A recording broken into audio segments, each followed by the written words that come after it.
Hello थ्रियन family, कैसे हो आप सभी लोग। आई होप कि आप सभी लोग बढ़िया होगे और आप सभी लोग को बढ़िया भी होना चाहिए। तो Ajit bro, thank you for your 200 super chat and उन सभी लोग को भी जिन्होंने सुपर चैट किया था, बहुत बहुत धन्यवाद। देखो यार, वीडियोस के साथ काफी मगजमारी चल रही है। वो साला मैं कोशिश कर भी रहा हूँ कि आ जाए। ट्रिम करते करते कल मुझे 2-3 घंटे लग गए, बट फिर भी 1-2 वीडियोस रिकवर हुए हैं, बाकी के आ ही नहीं रहे। बट कोशिश अभी जारी है। मैं आज पूरा ट्राई करूंगा कि रिवर्थ के कुछ वीडियोस और आ जाएं और ऐसे धीरे धीरे करके मैं पूरे वीडियोस को रिकवर कर लूंगा। ठीक है मामू लोग, चिंता नहीं करने का है। तो चलो अब एपिसोड पे आते हैं और एपिसोड में आप लोगों को बता देता हूँ। पिछला एपिसोड में हम लोगों ने देखा होता है कि जो यान अपनी स्पिरिचुअल पावर को बढ़ा लेता है, लेकिन उस चक्कर में बंदे की लंका लगते लगते बचती है। इसीलिए कहते हैं उतना खाओ जितना हजम हो सके। लालच बुरी बला है, लेकिन उसी से जो को प्रॉफिट हुआ है। वो बात अलग है कि मर भी सकता था। जिसके बाद जो यान old demon emperor new demon emperor king हावरान के पास जाता है और उससे कहता है अपने पास एक बंदा है, बड़े काम का बंदा है, कुछ भी ना होते हुए भी वो 3 स्टार का पिल एल्केमिस्ट है। किंग हावरान कहते तब तो बड़ी बात है, चलो मिलते हैं। जोयान जाता है, पूरी टीम को लेकर जाता है, लैंगटियान से मिलता है। तो लैंगटियान का घर छोटा सा होता है। लैंगटियान कहता है भाई इतने सारे लोग को मैं कैसे बैठाऊं। तो जियान कहता है अरे भाई चिंता नहीं करने का है, ये सब बिड़ू लोग हैं, अपनी पार्टी वाले हैं। जिसके बाद लिंगटियान थोड़ा सा अपना दुख रोता है, बताता है कि उसके क्लेन को डिस्ट्रॉय कर दिया गया, सभी लोग को मार दिया गया, वो बड़ी मुश्किल से बचकर निकला। तो जियान को भी अपनी पास्ट लाइफ याद आ जाती है, डुइकी कॉन्टिनेंट में जब हॉल ऑफ सोल ने उसके साथ ऐसा किया था। तो जियान गुस्से से जलते हुए कहता है अपन कमिटमेंट कर लिया है, सोल क्लेन की तो अपन लंका लगाएगा। किंग हावरान की भी यही कमिटमेंट थी और लिंगटियान की भी। तीनों दुश्मन एक साथ इकट्ठा होकर दोस्त बन गए। देन इसके बाद जॉन ऑफर करता है कि भाई तू मेरे साथ मेरे क्लेन पे चल। पहले तो लिंगटियान मना करता है, लेकिन जॉन जे धनाधन दे धनाधन अंबानी जैसा ऑफर देता है। इतने ऑफर के बाद बेचारा मान ही जाता है और अपने सर्वेंट को लेकर जोयान के साथ चल देता है। यही अपन एपिसोड एंड किया था। तो ये वाला एपिसोड रात को उधर से स्टार्ट हो रहा है। तो लाइक शेयर सब्सक्राइब मार दो, कान में ईयरफोन घुसेड़ लो और चलो देखते हैं क्या होने वाला है। जिसके बाद हमें जो यान के उसी यार्ड का सीन दिखाया जाता है जहाँ पे गोल्डन नेम प्लेट टंगी हुई होती है जिसमें लिखा होता है जियो क्लेन, और उड़ते हुए फिनिक्स और ड्रैगन से उसमें बने हुए होते हैं। और जैसे ही हर कोई जो मैंसन में पहुंचता है तो लैंगटियान जो यान के मैंसन को देखकर तो चौंक जाता है और दिल ही दिल में तारीफ निकलती है। जिसके बाद वो कहता है ब्रदर जो यान, तुम तो काफी ग्रेट पर्सनालिटी हो, इतना बड़ा घर तो अपन ने सपने में भी नहीं देखा था। तभी जान कहता है अरे बाबा रहने दे, बेइज्जती करेगा क्या, ये घर मुझे मर्चेंट अलायंस से गिफ्ट में मिला है, मेरा थोड़ी है। साथ ही जो एनोस गोल्डन नेम प्लेट को लेके अभी भी कंफ्यूज था क्योंकि जब वो वहां पे आया तो उसने उसे नहीं देखा था और उसे ये भी नहीं पता था कि ये नाम रख किसने दिया। तभी जेनी हल्के से अपनी कमर को लेफ्ट राइट घुमाते हुए जो यान के पास आती है और जोयान की उलझन को देखते हुए थोड़ा सा नाराजगी के साथ कहती है क्या आप जानते हैं आप कितना ज्यादा बिजी थे, आपको तो ये भी नहीं पता कि आपके मेंशन का आपको नाम कैसे रखना है। इसीलिए मैंने किसी लिखने वाले को इनवाइट किया था और उसी ने ही रातों रात ये नाम लिख दिया। हालांकि मुझे पता है कि आपको हाई प्रोफाइल चीजें पसंद नहीं है, इसीलिए मैंने इस नाम को काफी इजी रखा था। क्या आप सेटिस्फाइड हैं? और जैसा कि जोयान ने सांगमेंग के इस लड़की से उम्मीद की थी कि ये काफी कैपेबल है, तो जॉन काफी सेटिस्फाइड भी होता है कि वास्तव में छोटी से छोटी बात भी इस लड़की की पहुंच से नहीं बच पा रही, ये हर चीज पे ध्यान दे रही है। इसलिए जॉन तुरंत ही सिराते हुए कहता है तुम्हारी मेहनत के लिए बहुत बहुत धन्यवाद। और बस फिर क्या, जोयान के मुंह से धन्यवाद सुनते ही जेनी के तो चेहरे पे ऐसे स्माइल आ जाती है जैसे आसमान के चारों तरफ फूलों की बारिश हो रही हो। और जेनी की स्माइल को देखकर तो हर कोई दंग रह जाता है। दूसरी तरफ किंग मूयर थोड़ा सा परेशान होती है, लेकिन उसे भी एक्सेप्ट करना पड़ता है कि वास्तव में जेनी उससे एक स्टेप आगे है और काफी अट्रैक्टिव पर्सनालिटी है। इसके बाद हर कोई नीचे आगे चला जाता है तो जोयान किंग मूयर की तरफ देखता है जो अभी भी थोड़ा सा नाराज दिख रही होती है। तो जोयान टॉपिक चेंज करते हुए उसे भी नीचे चलने के लिए कहता है। जिसके बाद हमें सेंट्रल हॉल का सीन दिखाया जाता है जहाँ पे हर कोई बैठा हुआ होता है और चाय सर्व की जा रही होती है। दूसरी तरफ जेनी तुरंत ही यहाँ पे खाने के लिए लोगों को बोलती है कि भाई जाओ बढ़िया खाना बनाओ, और यहाँ पे सब कुछ वेल मेंटेन और काफी शांति से बैठे हुए होते हैं। जॉन लैंगटियान कहता है ब्रदर जोयान, आप वास्तव में काफी लकी हैं और आपकी मदद के लिए मर्चेंट अलायंस की लीडर की ये डॉटर, इनका होने के कारण ये सब आपके लिए तो और भी ज्यादा इजी हो गया है। ये सुनकर जोयान भी स्माइल करता है क्योंकि जोयान को पता था वो इन सब मामलों को संभालने के लिए अच्छा नहीं था, लेकिन जेनी की मदद के लिए वो सच में अपने दिल में काफी ग्रेटफुल फील कर रहा था, क्योंकि अगर जेनी नहीं होती तो सच में वो तो अकेले इन चीजों को कभी मेंटेन ही नहीं कर पाता। दूसरी तरफ किंग मूयर यह सुनकर हल्के से फुसफुसाते हुए अपना चेहरा दूसरी तरफ कर लेती है और कहती है दूसरी तरफ किंग हावरान हेल्पलेस तरीके से ये देखते हैं। दूसरा हर किसी के दिल में थोड़ा थोड़ा अंदाजा था, इसीलिए हर कोई हंसने लगता है और एक दूसरे को देख रहा होता है। दूसरी तरफ जोयान तो काफी मासूम तरीके से अपने इंप्रेशन को रखता है तभी जेनी की आवाज आती है, अरे भोजन तैयार है, तो क्या आप सभी लोग जाकर खाना नहीं खाना चाहते क्या? जिसके बाद जो एक खाना होता है उसे बेल तरीके से ऑर्गेनाइज किया जाता है। आसपास शांत झरने होते हैं, फूलों की स्मेल चारों तरफ फैली हुई होती है, ठंडी हवा चल रही होती है और जेनी काफी ज्यादा अलर्ट तरीके से सब कुछ मेंटेन कर रही होती है। साथ ही खाने भी काफी शानदार थे, जहाँ पे चमगादड़ सूप, चमगादड़ टिक्का, चमगादड़ पनीर, चमगादड़ फ्राई, बदख केकड़ा, इनको जो कुछ मिला उन्होंने सब फ्राई कर दिया था। अपने यहाँ सांप निकले तो अपन लोग सोचते हैं कि भाई भागो, कहीं काट ना ले। चाइना में पता सांप वाप निकलते हैं तो क्या कहते हैं, चलो रात के खाने का जुगाड़ हो गया। साथ ही इन सभी गंदी सड़ी सी चीजों के बाद भी उन्होंने कुछ ताजे फल रखे हुए होते हैं। जिसके बाद जॉन कहता है इस खाने के बाद हर कोई उन सभी का जियो मैंसन में घर होगा, हर किसी के मामले मेरे जियो क्लेन और मेरे मामले होंगे। और जॉन के वर्ड काफी प्राउडफुल होते हैं और ऐसा कहते हो काफी रिस्पेक्टेड के साथ जॉन अपना गिलास उठाता है भाई का। दूसरी किंग हावरान भी अपने दिल में इस भाई की अधिक से अधिक तारीफ कर रहे होते हैं और एक एक करके सभी लोग गिलास उठाते हैं और टन की आवाज आती है। साथ ही जॉन ने यहाँ पे अपने बिहेवियर से लगभग सभी का दिल जीत लिया होता है। साथ ही ले साओलोंग और बाकी लोग जब ये वर्ड सुनते हैं तो थोड़ा सा इमोशनल हो जाते हैं। उनका तो थॉट बिल्कुल अब सर्किट जैसा होता है कि भाई ने कहा करने का तो बस करने का। यहाँ पे सभी को पता था वो अलग अलग जर्नी से आए थे, अलग अलग जगह से आए थे। भले ही उन्होंने काफी पावरफुल पावर्स को फॉलो किया हो, लेकिन उनमें से कभी भी कोई भी एक फैमिली से रिलेटेड नहीं था, ना ही उन्हें फ्रेंड माना जा सकता था। लेकिन जो यान के साथ जुड़कर ये सभी दूरियां कम हो गई थी, वो फ्रेंड भी बन चुके थे और फैमिली भी। दूसरी लैंगटियान को भी अपने दिल पे थोड़ी सी गर्माहट फील होती है। एक ऐसा एहसास जो सालों पहले गायब हो गया था वो भी अचानक से तरोताजा हो जाता है और आखिरकार उसे घर जैसी फीलिंग फिर से आई थी। और ये सब जो यान की काइंडनेस के लिए था कि उसकी आंखों में लॉन्ग टाइम पहले से खोई हुई खुशी आखिरकार एक बार फिर से आ जाती है। जिसके बाद लैंगटियान हल्के से अपने सैकड़ों सालों के उतार चढ़ाव और टाइम को याद करता है तो उसकी आंखों में लगभग आंसू आ जाते हैं। जिसके बाद ले साओलोंग और बाकी के लोग कहते हैं यंग मास्टर हम आपकी रिस्पेक्ट करते हैं, और एक के बाद एक उठकर जो यान को ग्रीट करते हैं। तभी जॉन कहता है हर किसी को मुझे जो यान कहना चाहिए, और ऐसा कहते हुए जियान थोड़ा सा एम्बेरस भी होता है। तभी जेनी जो यान को एम्बेरस होता हुआ देखकर अजीब से स्माइल कर देती है, क्योंकि इस टाइम पे जियान एम्बेरस होते हुए काफी प्यारा लग रहा होता है। साथ ही यहाँ पे सभी के चेहरे वाइन के कारण लाल हो चुके होते हैं, नशे में धुत तो होते हैं ये लोग। तभी ले साओलोंग कहता है यंग मास्टर हम सब आपके अधीन हैं, आप फ्यूचर में जो क्लेन के यंग मास्टर होंगे तो भला हम आपको जो यान कैसे कह सकते हैं। जिसमें लैंगटियान जो जान और बाकी लोग भी अपना से हिलाते हैं। तभी जान बार बार हाथ हिलाता है क्योंकि उसका इरादा टीम में इन्हें अपना सबऑर्डिनेट बनाने का नहीं बल्कि उससे ज्यादा अपना फ्रेंड मानने का था। हालांकि ये जो सर नेम था यंग मास्टर, ये उसे एक प्राउडफुल इंप्रेशन और श्रेष्ठ फील कराता था, लेकिन जो यान को ये पसंद नहीं था। जहाँ दूसरी तरफ हर कोई बहस कर रहा होता है तो ये एक घरेलू मामला था, किंग हावरान इसमें इंटरफेयर नहीं करता। दूसरी तरफ वो किंग मुयर को भी अपने साथ खींचकर दूसरी तरफ ले जाता है ताकि यहाँ मुयर कोई परेशानी न खड़ी कर दे। हालांकि तभी जेनी जो यान की तरफ देखते हुए तुरंत ही कहती है वैसे इसके बारे में क्या ख्याल है कि अगर हम यंग मास्टर की बजाय यंग मास्टर जियो कहें तो। तभी ले साओलोंग और बाकी लोग की भी आंखें साइन होती है और वो तुरंत ही कहते हैं यंग मास्टर जियो, यंग मास्टर जियो, ये अच्छा है। दूसरी तरफ ये आवाज जो यान को भी कोयल जैसी लगती है। जो यान तो बस सिर हिला देता है, अरे तुम जो कहो चलेगा, सब सही।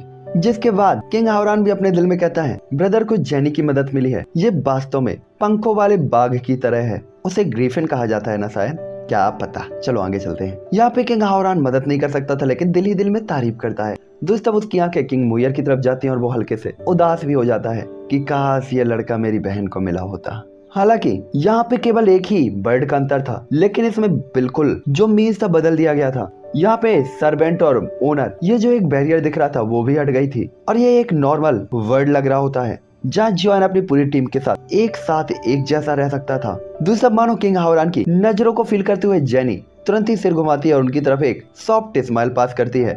साथ ही किंग हावरान को भी एक्सेप्ट करना पड़ा था कि जेनी मुयर से काफी टैलेंटेड थी। तभी जेनी तुरंत ही कहती चलिए डेमन एम्परर यंग मास्टर जियो तो अब पार्टी को सेलिब्रेट करते हैं। और ऐसा करते हुए वो सभी के माइंड को फ्रेश करना चाहती थी। ये सुनकर सभी लोग ले वाइन के गिलास पे ले वाइन के गिलास पीना शुरू कर देते हैं। और नॉर्मल इंसानों के लिए तो बोतलें खाली होती थी, यहाँ पे गैलनें खाली हो रही होती हैं और यहाँ पे हर कोई शराब में टुन्न पड़ा हुआ होता है। माहौल काफी खुशी का होता है और सभी लोग हंसी खुशी अपनी बातें कर रहे होते हैं, मजाक उड़ा रहे होते हैं और एक दूसरे की तारीफें भी कर रहे होते हैं। जहाँ पास्ट की मेमोरीज को वो भूल रहे होते हैं और फ्यूचर के ग्रेटफुल होने की और ग्रेट होने की उम्मीद कर रहे होते हैं। दूसरी तरफ 3 राउंड पीने के बाद तो किंग मुयर थोड़ा सा नशे में आ जाती है और हर कोई उसके द्वारा बोले गए थॉट से थोड़ा सा हैरान हो जाता है क्योंकि वो कहती है लिटिल लायर, चलो एक गिलास और हो जाए। और ऐसे इनका रात भर पीते पीते पीते मतलब शराब पीते पीते पीते सुबह हो जाती है। लेकिन ये वास्तव में अभी भी मेज से नहीं हटना चाहते थे। साथ ही साथ पूरी रात पीने के कारण, वाइन पीने के कारण इन्हें हल्की सी थकावट भी फील हो रही होती है। जिसके बाद जॉन अपने रूम के अंदर आता है और एक लंबी सांस लेता है। साथ ही वो खाने के लिए ग्रेटफुल फील कर रहा था। साथ ही सबकी आवाजें अभी भी उसके दिल के काफी करीब थी। जिसके बाद जॉन थोड़ा सा आराम करता है और शांत हो जाता है और इसके बाद अगले स्टेप के बारे में सोचने लगता है। अब जबकि लैंगटियान शामिल हो गया था तो उसके पास फिलहाल बिजी होने के लिए अब कोई और काम नहीं था, तो वो अपनी स्पिरिचुअल पावर को सुधारने के बाद एल्केमी की पावर को बढ़ाने में ध्यान देना चाहता था। साथ ही जॉन को पता था पिल फॉर्मेशन के लेवल में वो जितना आगे बढ़ जाएगा उतना ही जल्दी वो मैरो पिल को रिफाइन करेगा, अपनी फिजिकल स्ट्रेंथ को बढ़ा पाएगा और मॉन्स्टर ब्लड को ऑब्जॉर्व करने के बाद ऑब्वियसली अपने फ्लेम मंत्र और ब्लड सील को ऑब्जॉर्व करके फ्लेम मंत्र को अपग्रेड कर पाएगा। और जॉन जानना चाहता था कि अपग्रेड होने के बाद ये कैसा लगेगा। इसलिए जॉन कहता है लेकिन मैं रिफाइन क्या करूं। उसे पता था कि वो पहले ही अपनी प्रेजेंट टाइम के स्पिरिचुअल पावर के साथ रैंक 3 की पिल को तो रिफाइन कर सकता था, तो पहले रैंक 3 को स्ट्रॉन्ग करते हैं, इसके बाद रैंक 4 पे ब्रेक थ्रू करते हैं और लेवल बाय लेवल आगे बढ़ते हैं, ऐसा जॉन डिस्कस करता है। साथ ही जॉन के पास रैंक 4 के टोटल 5 पिल फॉर्मूले होते हैं, जिसमें से होती है बॉडी प्रोटेक्टिंग पिल जिसे जॉन ने कॉम्पिटिशन में लिया था, फिर होती है सैन बैन किंग लेन सोल ईटर पिल और हेवनली पिल, और इसके बाद एक और पिल थी इनविजिबिलिटी पिल। साथ ही जो सनबैन किंगलिन थी ये शायद किंगलिन लिक्विड का ही अपग्रेडेड फॉर्म थी, जो कि 4 स्टार डाउडी लेवल के वॉरियर की क्विक को तुरंत ही रिकवर कर सकती थी। साथ ही जो इनविजिबल पिल थी ये एक ऐसी पिल थी जो कि इनविजिबल कर सकती थी आपको। जो हेवनली पिल थी वो आपकी पावर को तुरंत बढ़ा सकती थी। सोल ईटर पिल आपकी बॉडी के अंदर अगर कोई सोल प्रिंट है उसे हटा सकती थी। बॉडी प्रोटेक्टिंग पिल ये आपकी बॉडी की डिफेंस को स्ट्रॉन्ग कर सकती थी और बॉडी के चारों तरफ एक शील्ड बना सकती थी। दूसरी जॉन को अभी भी नहीं पता था सोल प्रिंट मार्क क्या है, इसीलिए सोल ईटर पिल को जॉन साइड में कर देता कि भाई तेरी जरूरत ही नहीं है। जिसके बाद इनविजिबल पिल वास्तव में यूजफुल हो सकती थी, लेकिन इनविजिबल होना अभी जॉन को इसकी जरूरत नहीं थी, इसीलिए कुछ टाइम के लिए जॉन इसे अभी साइड में रखता है। साथ ही जॉन को उम्मीद भी नहीं थी कि यह इनविजिबल पिल हेवन को चैलेंज करने वाली एक ओरिजिन पिल है। साथ ही जो यान वो सोच भी नहीं सकता था कि फ्यूचर में ये पिल उसके कितना काम आने वाली है, लेकिन ये फ्यूचर की बात है, इसे फ्यूचर पे छोड़ते हैं। जिसके बाद जॉन देखता है सैनबैन किंगलिन हेवनली पिल और बॉडी प्रोटेक्टिंग पिल, जहाँ पे सैनबैन किंगलिन ये रैंक 4 की स्टार्टिंग पिल होती है और रैंक 3 की पिल में अपनी पावर को बढ़ाने के बाद जॉन इस पिल को रिफाइन कर सकता था। साथ ही साथ जॉन को पता था बॉडी प्रोटेक्टिंग पिल जियो जान के लिए काफी यूज होने वाली थी और ये पिल वो अपनी टीम को दे सकता था, जो कि कई लेयर्स में उनके प्रोटेक्शन को इंक्रीज कर सकती थी। इसलिए जोयान अर्जेंटली जिन पिल्स को रिफाइन करना उन्हें एक अलग ही लिस्ट में रख लेता है कि इसको रिफाइन करूंगा, उसको रिफाइन करूंगा, इसको भी रिफाइन करूंगा। साथ ही जो हेवनली पिल थी वो काफी सीरियस सिचुएशन में आपकी ओरिजिन को बचा सकती थी। हालांकि एक ट्रम्प कार्ड के तौर पर यूज किया जा सकता था और आपकी पावर को बूस्ट करके ये आपको फाइट करने के लिए कैपेबल बना सकती थी, लेकिन बाद में ये आपको काफी कमजोर भी कर सकती थी। लेकिन फिर भी जॉन काफी सेटिस्फाइड था, इसलिए जॉन कहता है चलो इन्हीं तीनों से स्टार्ट करते हैं। जिसके बाद जॉन कहता है किंगलिन लिक्विड और ब्लड क्विक पिल को रिफाइन करने का यूज एक टीम की तरह भी किया जा सकता है। जिसके बाद जॉन अपना सेह लाते हुए इन सभी फॉर्मूलों के लिए जो रिक्वायर्ड होते हैं वो सभी इंग्रेडिएंट्स मार्क कर लेता है। और अब जॉन जो कि अमीर और पावरफुल भी है, उसे पैसे के बारे में तो सोचने की जरूरत ही नहीं थी, लेकिन एक चीज जिसके बारे में उसे चिंता करने की जरूरत थी वो थी मेडिसिनल इंग्रेडिएंट। हालांकि रैंक 3 और 4 की पिल के लिए जरूरी इंग्रेडिएंट मर्चेंट अलायंस की स्ट्रेंथ के अंदर तो बहुत छोटी सी चीज थी। इसलिए जब ले साओलोंग सुबह सुबह उठता है तो जो या जेनी से उसे इंग्रेडिएंट की लिस्ट पकड़वा देता है और बेचारा उठकर तुरंत ही उसे खरीदने के लिए चला जाता है। और इन सब चीजों को करने के बाद जोएन ब्लड स्पिरिट आर्ट का कल्टीवेट करने लगता है। हालांकि उसकी जो स्पिरिचुअल पावर थी वो एम्परर टियर के लेट स्टेज पर पहुंच गई थी, लेकिन स्टेबल अभी भी नहीं थी, तो जोएन को उसे स्टेबल भी तो करना था। साथ ही ब्लड स्पिरिट आर्ट को कल्टीवेट करते हुए धीरे धीरे स्टेबल भी हो जाती है। साथ ही जोयान अपने खाली टाइम को बिल्कुल भी जाने देने का इरादा नहीं रखता था। साथ ही आधे महीने तक जिस जगह पर जोयान रहता था ब्लड एनर्जी की वेव्स कंटिन्यू जनरेट होती रहती थी। साथ ही किंग हावरा जब जोयान के रूम के पास से गुजरता है तो वो दिल ही दिल में जोयान की काफी तारीफ कर रहा होता है। दूसरा मुयर भी हर दिन जोयान के दरवाजे को ही देखा करती थी, मानो जैसे वो किसी चीज की उम्मीद कर रही हो, लेकिन हर दिन वो उदास होकर लौट आती थी। दूसरा जेनी इस दौरान काफी ज्यादा बिजी रहती थी जोयान के टीम के सभी मेंबर्स के खाने, रहने, कपड़े और जर्नी के व्यवस्था करने के लिए। साथ ही वो टाइम टाइम पर पिल रिफाइन करने के लिए मर्चेंट अलायंस के मामलों की भी देखभाल करती थी। साथ ही छोटे मोटे रिसोर्सेज को भी खरीदने के लिए वो काफी बिजी रहती थी। और वास्तव में ये कहना काफी कठिन था कि जेनी सच में काफी टैलेंटेड थी और वो सब कुछ काफी अच्छी तरीके से मेंटेन कर रही होती है। अपन लोग कहते हैं ना वो सर्व गुण संपन्न है ये स्त्री।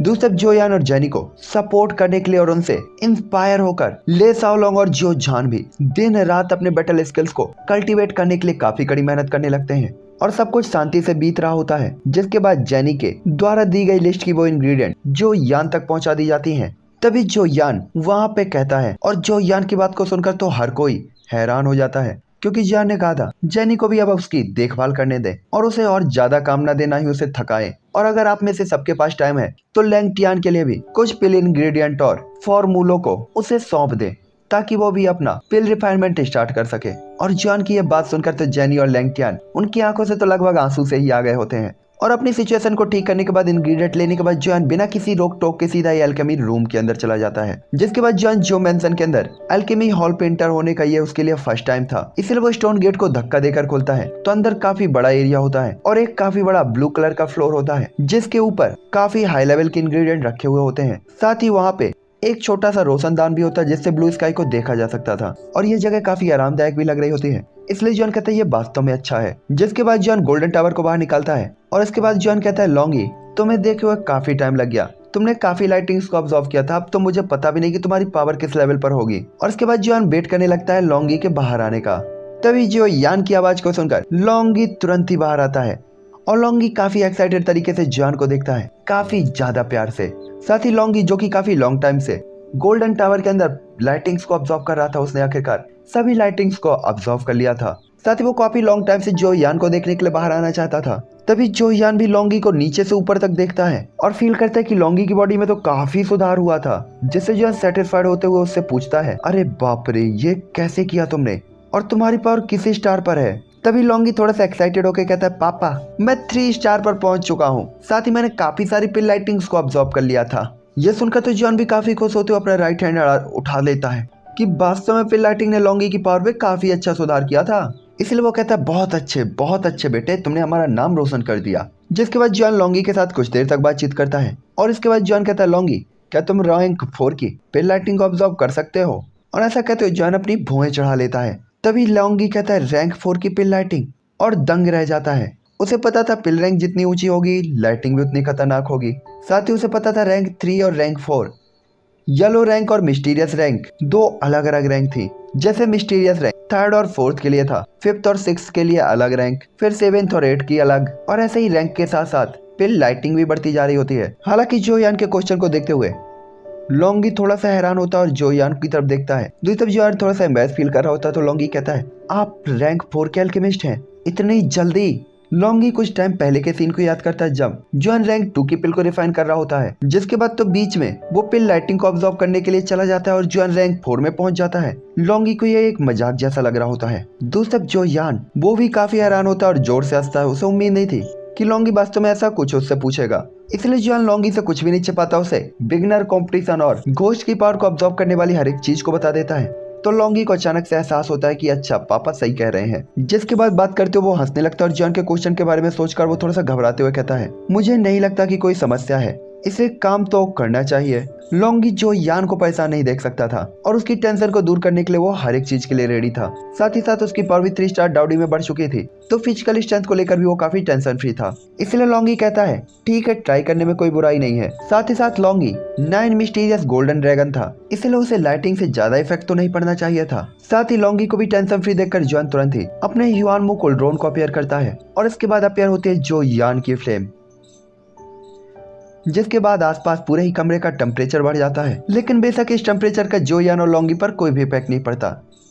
तभी जॉन कहता है, पहले चलो रैंक 3 की पिल को रिफाइन करते हुए अपने आप को रैंक 3 में स्ट्रॉन्ग करते हैं, इसके बाद रैंक 4 पर चलते हैं। जिसके बाद जॉन काफी कमिटेड फेस इंप्रेशन के साथ किंगरेन लिक्विड के और ब्लड कोई पिल के इंग्रेडिएंट्स को देखता है, जो कि पहले के कंपैरिजन में थोड़ी ज्यादा थी।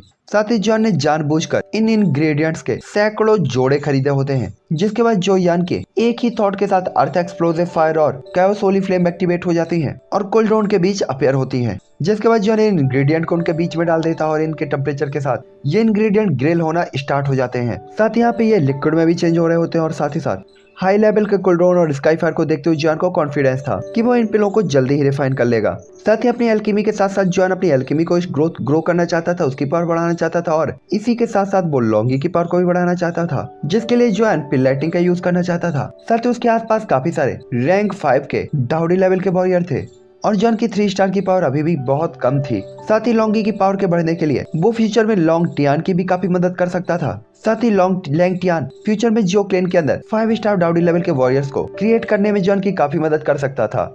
साथ ही जो यान अपना ज्यादा टाइम एल्केमी में खर्च नहीं कर सकता था क्योंकि जॉन को अपनी पावर को भी बढ़ाना था, लेकिन लैंग टियान की हेल्प से उसे भरोसा था कि लैंग टियान जो क्लेन को काफी सपोर्ट कर सकता है। साथ ही काफी सारे पिल फॉर्मूलों को देखते हुए जो यान उनके इंग्रेडिएंट्स को भी लिस्ट कर लेता है। हालांकि ऐसा नहीं था कि जो यान नहीं चाहता था कि जेनी सुबह सुबह जाकर इन सभी इंग्रेडिएंट्स को इकट्ठा करे और इनकी व्यवस्था करे, लेकिन जॉन को पता था कि टीम अभी अभी क्रिएट की गई है और जेनी के पास पहले ही काफी सारे खतरनाक मामले हैं जिसका उसे ध्यान रहना और वो पूरे दिन बिजी रहती थी। साथ ही लैंग टियान को भी अभी यहाँ के एटमॉस्फेयर के साथ एडजस्ट होने में कुछ टाइम की जरूरत थी, इसलिए जब तक पूरी टीम एक साथ इकट्ठा नहीं हो जाती जॉन को अभी भी ये समस्या और सच्चाई को समझना था कि जल्दबाजी वो नहीं कर सकता था। जिसके बाद जो यान अपने पिल रिफाइनमेंट पे ध्यान कंडेंस करते हुए एक एक करके पिल रिफाइन करना स्टार्ट कर देता और उन्हें जेट की बोतलों में डालने लगता है और टाइम बीतने के साथ ही साथ सभी इंग्रेडिएंट को जॉन रिफाइन कर लेता है। यहाँ पे जो यान 2 पैटर्न ब्लड, कोई पिल और किंगलिन लिक्विड को रिफाइन कर रहा होता है, जिससे जॉन का पिल रिफाइनमेंट और भी ज्यादा अच्छा और एक्सपर्ट होता जा रहा था। साथ ही जॉन 3rd लेवल पर अब स्टेबल हो गया होता है। साथ ही पिल लाइटिंग के कंटिन्यू ऑब्जर्व करने के बाद लॉन्गी का भी जो हो रहा था वो काफी स्पीड से बढ़ रहा होता है और इस स्पीड को फॉलो करते हुए लॉन्गी जल्द ही इंटरमीडिएट लेवल पर भी पहुंच सकता था। जिसके बाद सैकड़ों पिल्स को रिफाइन करने के बाद जॉन अपने आप को स्टेबल करता है क्योंकि अब उसे पता था कि रैंक 4 की पिल को रिफाइन करने का टाइम आ गया है। इसलिए कुछ देर तक अपनी पावर को रिकवर करने के बाद जोयान एक बार फिर से स्काई फायर को एक्टिवेट कर देता है। साथ ही 3 पैटर्न किंगलिन लिक्विड को रिफाइन करने वाले सारे इंग्रेडिएंट को जोयान कुलड्रोन में डाल देता है। जॉन को पता था एम्परर टियर के लेटेस्ट स्टेज की स्पिरिचुअल पावर सच में काफी स्ट्रॉन्ग है और उसकी स्काई फायर और यानमू कुलड्रोन की हेल्प के साथ रिफाइनमेंट की जो प्रॉब्लम्स है वो काफी हद तक कम हो जाती हैं, जिसके बाद टाइम तेजी से बीतने लगता है, इंग्रेडिएंट रिफाइन होने लगते हैं। साथ ही किंगलिन लिक्विड को फ्यूज करना काफी ज्यादा आसान था और ये मामला उतना खतरनाक नहीं था, जिससे जॉन कहता मुझे उम्मीद नहीं थी कि पहला ही रिफाइनमेंट सक्सेसफुल होगा। साथ ही इस लिक्विड का जो फ्यूजन प्रोसेस था वो काफी आसान था और उतना कठिन नहीं था, जिसके कारण जॉन कहता मुझे उम्मीद नहीं थी पहला रिफाइनमेंट सक्सेसफुल होगा। साथ ही लैंग टियान की सीखी गई टेक्निक को फॉलो करते हुए जॉन काफी हैरान होता है। जिसके बाद जोयान किंगलिन लिक्विड को पूरी तरीके से रिफाइन करके माथे से पसीने को पोंछता है। साथ ही उसकी आंखों में एक्साइटमेंट को दबाया नहीं जा सकता था। जॉन को याद था कि पास्ट में हर बार जब वो पिल को फर्स्ट टाइम रिफाइन करता था तो वो हमेशा ही अनसक्सेसफुल होता था, लेकिन ये पहली बार था जब जॉन ने फर्स्ट टाइम पे ही सक्सेसफुली इसे रिफाइन कर लिया था। और जॉन ये भी जानता था कि ये मेनली एम्परर टियर के लेटेस्ट स्टेज की स्पिरिचुअल पावर के कारण ही है कि वो पूरे एल्केमी के टाइम पे हर एक छोटी से छोटी चीज को काफी अच्छे से फील कर पा रहा था और हर एक चीज को कंट्रोल कर पा रहा था। साथ ही एम्परर टियर की लेटेस्ट स्टेज में स्पिरिचुअल पावर एक ऐसा लेवल है जिसका यूज करते हुए रैंक 5 की पिल को भी कंट्रोल किया जा सकता है, तो रैंक 4 की पिल को रिफाइन करना तो बिल्कुल भी मुश्किल नहीं था। जिसके बाद शांत होने के बाद जोयान किंगलिन लिक्विड को रिफाइन करना स्टार्ट कर देता है। साथ ही फर्स्ट टाइम की रिफाइनमेंट के बाद जोयान इन्हें और भी मास्टर के तौर पर रिफाइन कर रहा होता है और भी ज्यादा बेस्ट तरीके से रिफाइन कर पा रहा होता है, जिससे जॉन का जो रिफाइनमेंट था वो भी स्ट्रॉन्ग होता जा रहा होता है। और 100 से ज्यादा पिल को रिफाइन करते हुए जोयान केवल 30 बार ही अनसक्सेसफुल हुआ था और फर्स्ट टाइम रैंक 4 में कदम रखने के बाद ये जो आंकड़ा था वास्तव में कम नहीं था, लेकिन रैंक 4 की पिल को रिफाइन करते समय जो ओरिजिन को खर्च होती थी वो काफी तेज थी, इसलिए जॉन इसे कंटिन्यू बनाए रखने में कैपेबल नहीं था। इसलिए जोयान को पता था कि अब किसी न किसी तरीके से उसे अपनी ओरिजिन को बढ़ाना होगा। साथ ही लिक्विड को रिफाइन करने वाली जो इंग्रेडिएंट थी वो भी खत्म हो चुके होते हैं। तो अब जोयान की नजर बॉडी प्रोटेक्टिंग पिल और हेवन पिल पर पड़ती है और ये दोनों रैंक 4 के हाई लेवल के पिल होने वाले थे, इसलिए जॉन इन्हें ज्यादा रिफाइन करने की स्ट्रेटजी नहीं बनाता और जॉन इनके 20 सेट निकाल लेता है। मतलब कि 20 को रिफाइन करने के बाद जॉन सोचता है ताकि मोस्ट ऑफ खतरनाक सिचुएशन में इनका यूज कर सके। साथ ही जोयान को पता था हेवनली पिल को रिफाइन करने के लिए उसे एक मिक्स्ड फ्रूट, लुगुओ, जुईजी और एक 4 star gold, would, water, fire और अर्थ एट्रीब्यूट वाले मैजिकल कोर की जरूरत थी। साथ ही उसके ब्लड एसेंस की भी। साथ ही बॉडी प्रोटेक्टिंग पिल के लिए yuan fruit, body spirit branch, sealed earth fruit, एक 4 स्टार अर्थ एट्रीब्यूट का मैजिकल कोर 4 और एक 4 स्टार डायमंड की ब्लड एसेंस की जरूरत थी, यानी मॉन्स्टर के ब्लड एसेंस की जरूरत थी। और इन्हें रीड करने के बाद तो जॉन का सिर घूमने लगता है कि ये सभी रैंक 4 की पिल के लिए जरूरी इंग्रेडिएंट है। हालांकि बॉडी प्रोटेक्टिंग पिल की जो रिक्वायरमेंट थी वो हेवनली पिल के कंपैरिजन में कम थी, और हेवनली पिल को रिफाइन करना बॉडी प्रोटेक्टिंग पिल के कंपैरिजन में काफी मुश्किल भी था। और जॉन तुरंत ही कहता है, जैसा कि ओल्ड डेमन एम्परर के एल्केमी फॉर्मूलों से उम्मीद की जा सकती है, उन्हें रिफाइन करना इतना भी आसान थोड़ी हो सकता है। इसलिए जॉन पहले मन बनाता है कि वो बॉडी प्रोटेक्टिंग पिल को रिफाइन करेगा, क्योंकि इसे वो कंट्रोल करने में हेल्प महसूस कर सकता था। इसलिए जियो यान बड़े ध्यान से अपनी फ्लेम्स को एक बार फिर से कंट्रोल करता है। साथ ही जॉन ने किंगलिन लिक्विड को रिफाइन कर लिया था, इसीलिए अब जोयान को बॉडी प्रोटेक्टिंग पिल को बनाने में ज्यादा मुश्किल फील नहीं होती। और केवल एक हफ्ते के अंदर जॉन पहली बॉडी प्रोटेक्टिंग पिल को रिफाइन करता है, जिसकी स्मेल पूरे ही कमरे को महका देती है। जिसके बाद जॉन रोशनदान के बाहर आसमान में गरज रहे काले बादलों को देखता है, तो ऐसा लगता है जैसे 10,000 काले घोड़े सरपट दौड़ रहे हो। साथ ही ये जो पिल लाइटिंग थी काफी खतरनाक थी। तभी जॉन आसमान में लॉन्गी की तरफ देखता है, जिसकी पूरी बॉडी गोल्डन साइन कर रही होती है, जो जॉन को कमिटेड तरीके से सहलाते हुए कहता है, पप्पा मैं देख लूंगा। जिस पे जॉन भी स्माइल करता है और लॉन्गी की तरफ देखता है जो स्ट्रॉन्ग हो गया था। और इसके बाद जब लाइटिंग लॉन्गी से टकराती है तो पूरी तरह पे एक तेज लाइट साइन होती है, और जॉन को काफी ज्यादा चिंता होती है। वो किसी भी टाइम किसी भी चीज के लिए तैयार था, लेकिन तभी आसमान से वो लाइटिंग गायब हो जाती है और लॉन्गी बीच हवा में खड़ा हुआ होता है। उसकी बॉडी साइन हो रही होती है और लाइटिंग बोल्ट उसके आसपास तैर रहे होते हैं। तभी जॉन कहता है लॉन्गी। तभी लॉन्गी जो यान की तरफ देखता है। हालांकि रैंक 4 की जो लाइटिंग थी वो खतरनाक थी, लेकिन लॉन्गी के लिए कोई बड़ा खतरा नहीं थे। तभी लॉन्गी कहता है, अरे पप्पा चिंता नहीं करने का, अपन ठीक है, बस इसको ऑब्जॉर्व करने में थोड़ा सा टाइम लगने वाला है। साथ ही जब जो यान ये वर्ड सुनता है तो वो अपनी हंसी नहीं रोक पाता। उसे उम्मीद नहीं था कि लॉन्गी की बॉडी इतनी भी ज्यादा पावरफुल होगी, जिसका मतलब था फ्यूचर में उसे लैंगटियन के बारे में चिंता करने की जरूरत नहीं थी। जो यान उसकी भी पिल लाइटिंग में हेल्प कर सकता था, मतलब लॉन्गी। इसलिए जॉन कहता है लॉन्गी की मदद से लैंगटियन पहले ही टीम के लिए किंगलिन लिक्विड और ब्लड रिकवरी पिल को रिफाइन कर सकता है। और जॉन ये स्ट्रेटजी अपने मन में बना लेता है और बॉडी प्रोटेक्टिंग पिल और हेवनली पिल को रिफाइन करना जॉन कंटिन्यू रखता है, जिससे पिल रिफाइनमेंट में जॉन की स्ट्रेंथ तेजी से बढ़ने लगती है।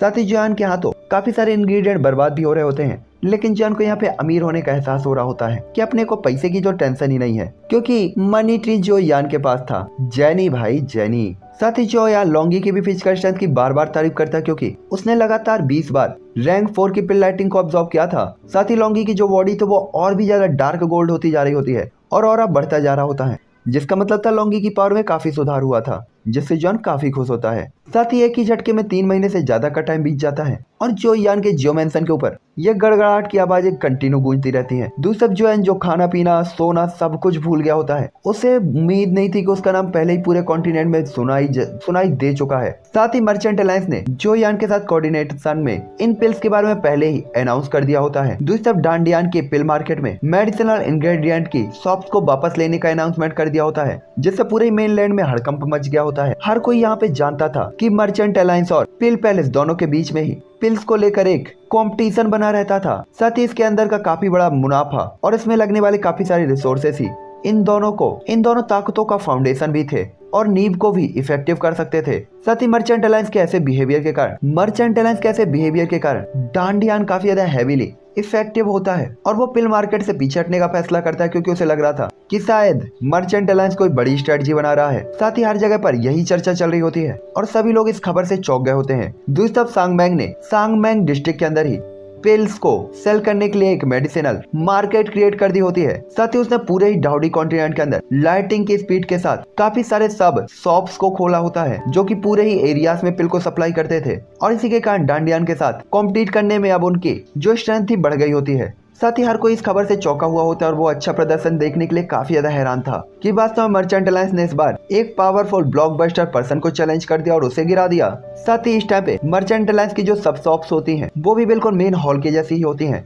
साथ ही इस टाइम पे उनकी जो मेन पिल्स होती हैं वो होती हैं किंगलिन लिक्विड और ब्लड रिकवरी पिल, जिन्होंने उस टाइम पे पूरे ही एरिया को कपा के रख दिया था और हैरान कर दिया था। साथ ही यहाँ पे किंगलिन लिक्विड के 2 पैटर्न और 3 पैटर्न पिल थे। साथ ही ब्लड कोई पिल भी 2 पैटर्न और 1 पैटर्न गोलियां होती हैं। साथ ही से 3 ड्रैगन टेल और बेची जा रही थी। साथ ही इनकी कोई लिमिटेड बिक्री नहीं थी और न इनकी कोई ऊंची कीमत में ऑक्शन था, इसीलिए लगातार लाइनें लग जाती है इन्हें खरीदने के लिए और तूफान की तरह हर कोई इन्हें खरीदने के लिए आ जाता है। साथ ही सभी लोग सदमे से डाउडी कॉन्टिनेंटो बनने लगता है। मर्चेंट अलायंस के पास लगातार लोगों की भीड़ें लगी रहती हैं। साथ ही सड़क किनारे बार मॉल से लोगों की इनफाइनाइट लाइनें आती जाती रहती हैं और ये तो पिल पैलेस के कंपटीशन से भी ज्यादा सनसनीखेज थी। साथ ही यहाँ पे काफी हाई रैंक की पिल काफी सस्ते में मिल रही होती है और उन्हें पता था कम पैसा खर्च करके वो अपनी लाइफ को सेव करने की गारंटी यहाँ से लेकर जा रहे थे। तो भला कौन पर्सन यहाँ पे नहीं आता। और कुछ ही महीनों में पिल्स और मेडिसिनल इंग्रेडिएंट का जो बिजनेस सेंटर होता है उसे पिल पैलेस से मर्चेंट अलायंस में ट्रांसफर कर दिया जाता है। और मर्चेंट अलायंस के अंदर जैन वुफान जब ये सुनते हैं तो वो तुरंत ही स्माइल करते हैं। हालांकि उन्हें इसकी उम्मीद थी लेकिन ये इतना जल्दी होगा उन्हें इसकी उम्मीद नहीं थी।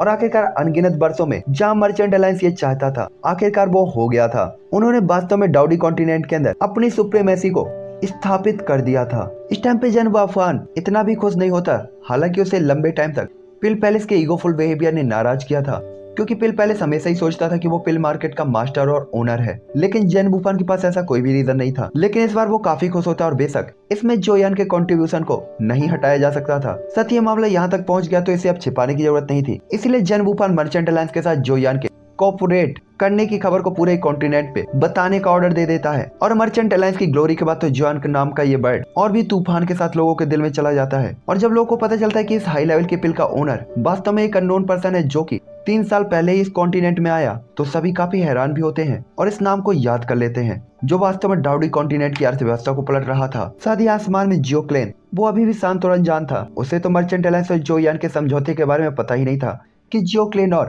ब्लड डायमंड ट्राइब ब्लड कोई फील को रिफाइन करेंगे। साथ ही जो यान का मानना था कि प्रेजेंट टाइम पे जियो क्लेन का जो फाउंडेशन वो काफी वीक है और एल्केमिस्ट भी काफी कम है। इसलिए सबसे पहले जो यान सोचता है कि वो अपने जियो क्लेन के एल्केमिस्टों की पावर को बढ़ाएगा और उन्हें पावरफुल बनाने के बाद ही उन्हें यहाँ पे ट्रांसफर किया जाएगा। तब तक जो यान की जो टीम है वो भी स्ट्रॉन्ग हो जाएगी और गारंटेड हो जाएगी जिसके और इस मामले तक जोया इस समझौते को कुछ टाइम के लिए साइड में रख देता है। साथ ही जॉन को पता था अगर ये फार्मूला वो जियो क्लेन को जल्दबाजी में दे देगा तो इससे काफी सारी प्रॉब्लम्स भी हो सकती थी। तो चलो गाइस इसी के साथ अब ये एपिसोड यहीं पे एंड करते हैं और मैं मिलूंगा आपसे नेक्स्ट एपिसोड पे। तो लाइक से सब्सक्राइब कर देना। Okay bye bye family.